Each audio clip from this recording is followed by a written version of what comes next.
Paris was cut short by protesters today. Police called off the final leg of the run after several delays caused by demonstrators. The torch completed its trip through the city aboard a bus. Protesters started early, climbing the Eiffel Tower to string banners condemning Chinese government actions in Tibet before the torch run got underway. Thousands of demonstrators lined the relay route and hundreds jostled with police. Several tried to douse the flame with water. On at least 3 occasions, officials extinguished the torch and loaded onto a bus to be driven away from demonstrators.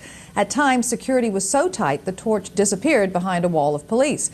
There have been more than 24 arrests.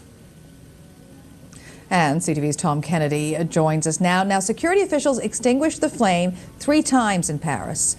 The situation must have been fairly desperate for them to do that.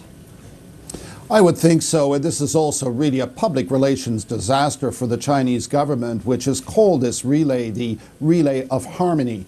And if you can remember the pictures out of London yesterday when the torch was being brought through this city, and now what's happened in Paris, it really is, as the British media have called it, a flaming disaster. Now, the last leg or the last section of the relay in Paris actually had to be called off, again, because fear that these demonstrations were going to get even worse.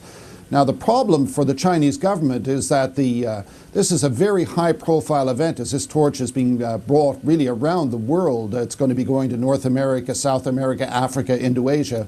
And it's such a high-profile event that the protesters have jumped on it to try to make a very high-profile issue of human rights in China. And they have certainly succeeded in a very dramatic way over the last 48 hours. And the problem for the IOC, the Olympic Organizing Committee, and for the Chinese government, this is not going to go away. The flame is on its way now, or will be leaving shortly for San Francisco, where it'll be relayed through the city there.